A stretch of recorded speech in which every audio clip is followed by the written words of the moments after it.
Assalamualaikum warahmatullahi wabarakatuh. Pemirsa pecinta bahasa Arab yang dimuliakan Allah, alhamdulillah, bersyukur kita kepada Allah Subhanahu wa taala yang sampai saat ini masih memberikan nikmat kepada kita, nikmat kesehatan, kesempatan, sehingga kita bisa dapat bertemu di tayangan YouTube kali ini. Pada tayangan kali ini kita akan membahas tentang kajian mudah berbahasa Arab. Di dalam bahasa Arab, hal yang paling penting dan hal yang paling dasar yang selalu kita katakan dan kita temukan, itulah dia kalimat. Setiap apapun yang ada di dalam bahasa Arab itu tidak terlepas dari kalimat.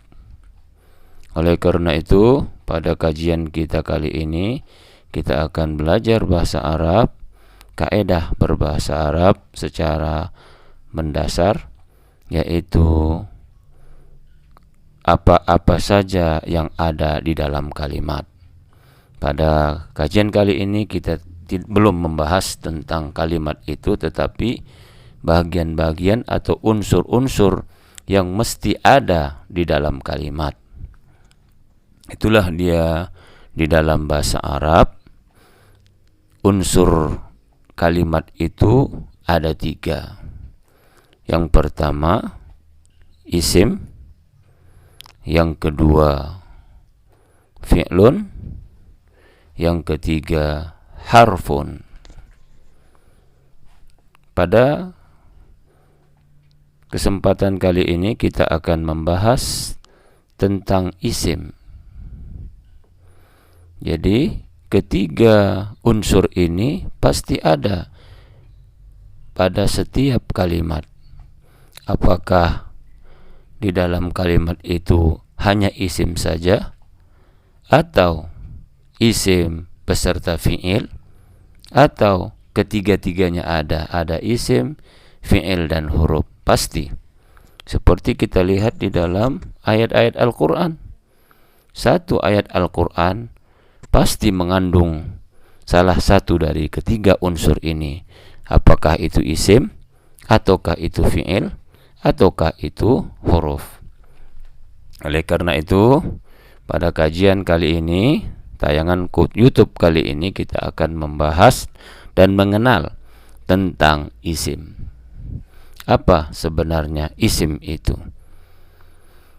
Di dalam buku Nahwul Wadih, isim itu didefinisikan sebagai al-ismu huwa kullu lafzin, setiap lafaz atau setiap kata, yusamma bihi insanun, disebut untuk manusia, au hayawanun, atau untuk menyebut hewan, au nabatun, atau untuk menyebut tumbuh-tumbuhan, au jamadun, atau untuk menyebut kata-kata benda, au ayu syai'in akhar, ataupun yang lain-lain, ataupun kata-kata lain. Jadi singkatnya, isim itu adalah setiap kata untuk menyebutkan apakah itu manusia, hewan, tumbuh-tumbuhan, benda mati, benda cair, dan benda-benda yang lain, maka itu adalah disebut dengan isim. Jadi kata-kata atau lafaz-lafaz untuk menyebutkan manusia, apakah itu nama manusia, itu isim. Contoh, nama manusia Muhammadun, Ahmadu, Latif, Rahmah, Aisyah, itu adalah bahagian dari isim. Ataupun kata-kata yang disebutkan untuk menunjuk manusia, seperti profesinya dokter, dokter laki-laki tabibun, dokter perempuan tabibatun, insinyur laki-laki muhandisun, muhandisatun untuk perempuan, petani falahun, nelayan malahun, dan lain-lain. Ini semuanya baik nama manusia ataupun yang disebut untuk manusia ini disebut dengan isim. Murid, tilmizun, tilmizatun, guru, ustazun, ustazatun, dan lain-lain. Ini semuanya bagian daripada isim. Atau untuk hewan, contoh kalbun, nah ini anjing. Kemudian qirdun, ini monyet. Di dalam Al-Quran kita lihat baqaratun, sapi betina. Kemudian namlun, semut. Nahlun, lebah. Kemudian angkabut, laba-laba. Kemudian filun, gajah, dan lain-lain. Ini kata-kata yang disebut untuk hewan. Ini juga isim. Atau nabatun, tumbuh-tumbuhan, nah, seperti pohon syajaratun. Kemudian daun waraqun, atau rumput ushbun. Kemudian buah-buahan samaratun. Ini semuanya kata-kata untuk tumbuh-tumbuhan. Ini disebut juga isim. Dan kata benda, nah, contoh meja maktabun, rumah baitun, masjid masjidun, sekolah madrasatun. Kemudian kursi kursiyun. Ini kata-kata benda, ya, benda-benda mati ini semuanya disebut dengan isim. Atau benda cair seperti maun, ya, atau sifat, kata sifat jamilun. Kemudian mujtahidun. Nah, ini semuanya kata-kata ini, baik itu manusia, hewan, tumbuh-tumbuhan, benda mati, benda cair, dan kata-kata sifat yang lainnya ini di dalam bahasa Arab disebut unsur yang pertama. Itulah dia unsur yang disebut dengan isim atau ismun. Baik pemirsa sebangsa dan setanah air, pada kajian kedua ini kita akan membahas macam-macam isim.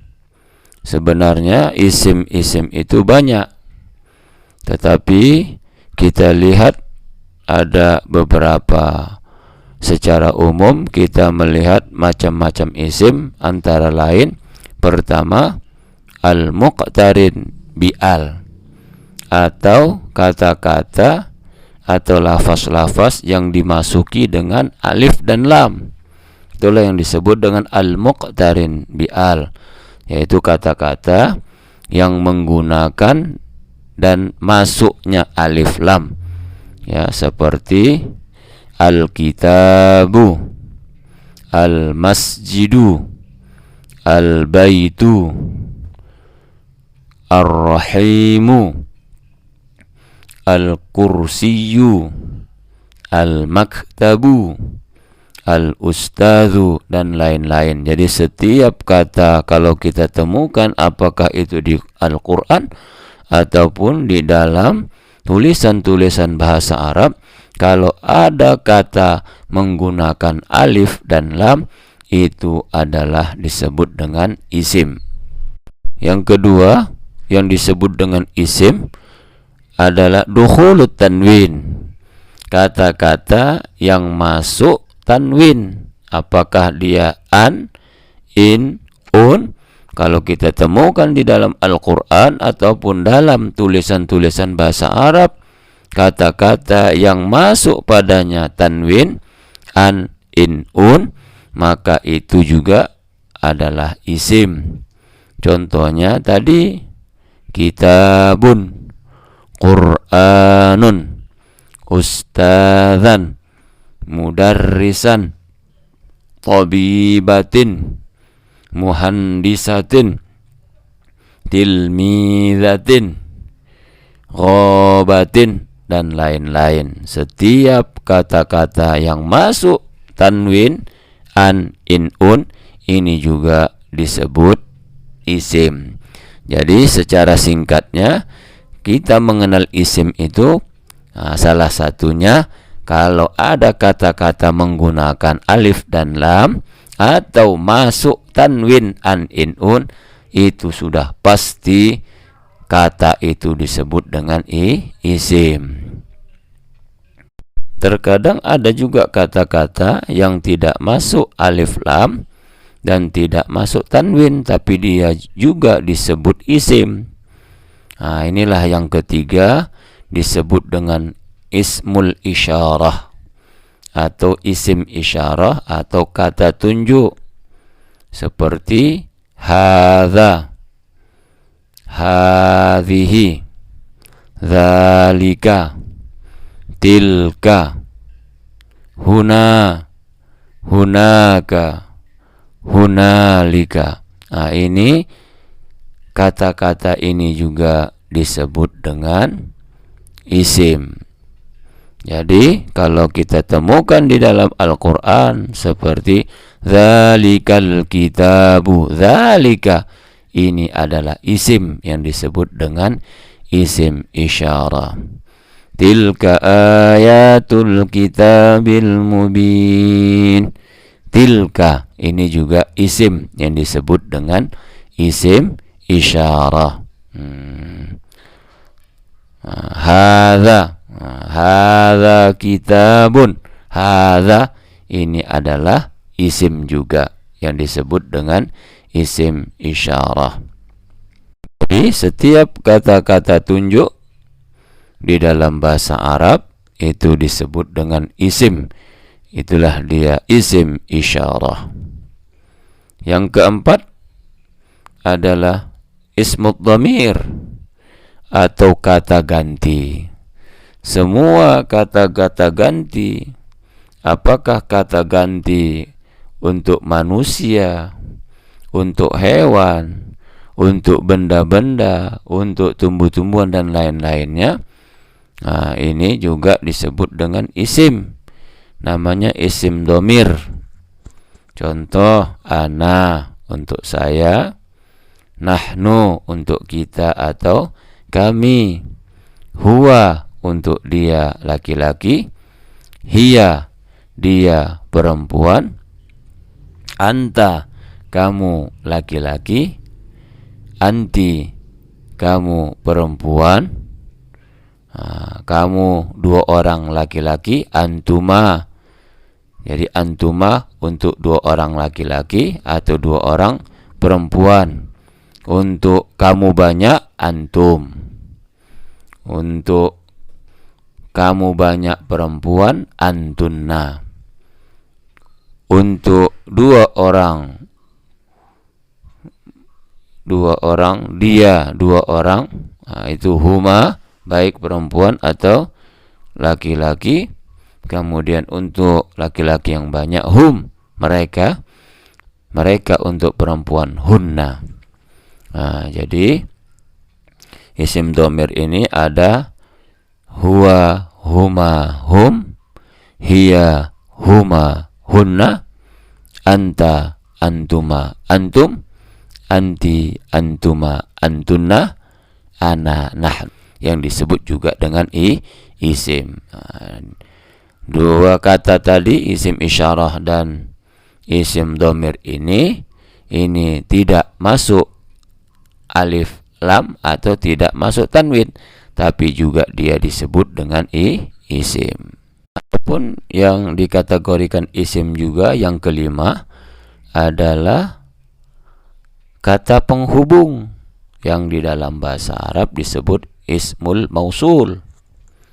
Ya, contoh alladzi, alladzani, alladzina, allati, allatani, allati, allai, allawati. Jadi kata-kata penghubung ini juga disebut dengan isim, namanya isim mausul. Alladzi untuk laki-laki, Muhammadun alladzi.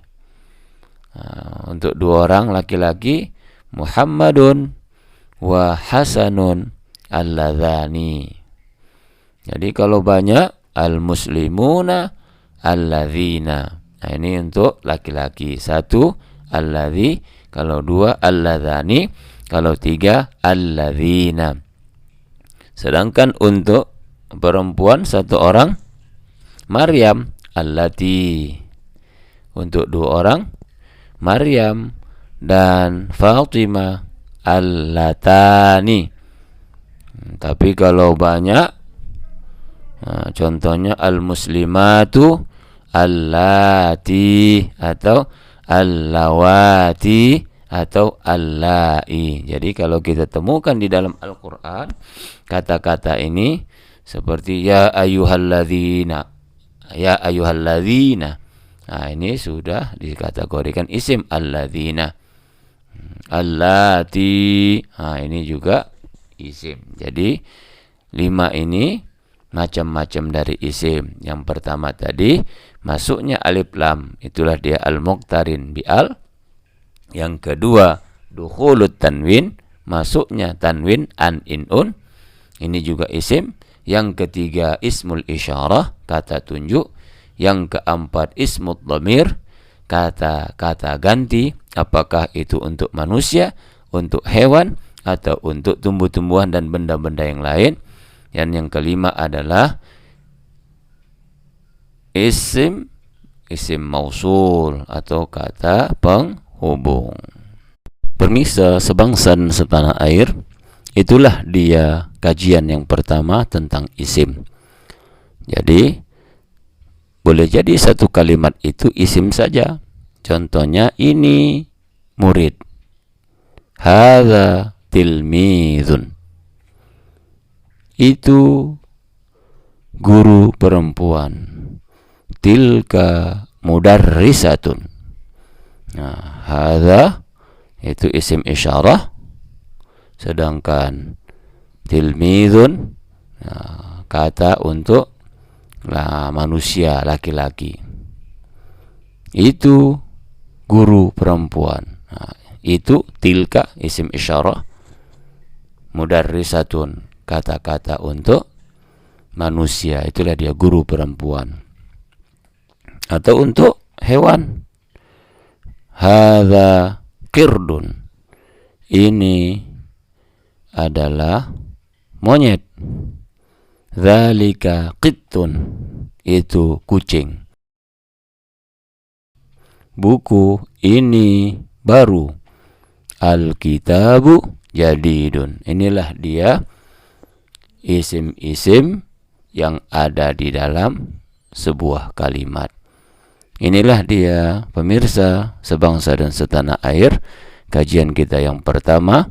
Itulah dia isim. Jadi kalau kita mau kenal dengan isim, itu tadi definisi dari isim dan ciri-ciri ataupun bagian-bagian dari isim. Ada 5 tadi.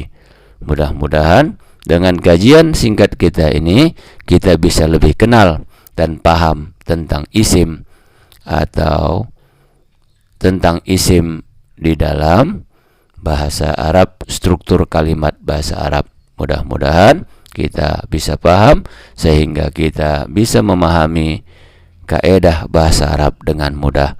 Demikian, Assalamualaikum warahmatullahi wabarakatuh.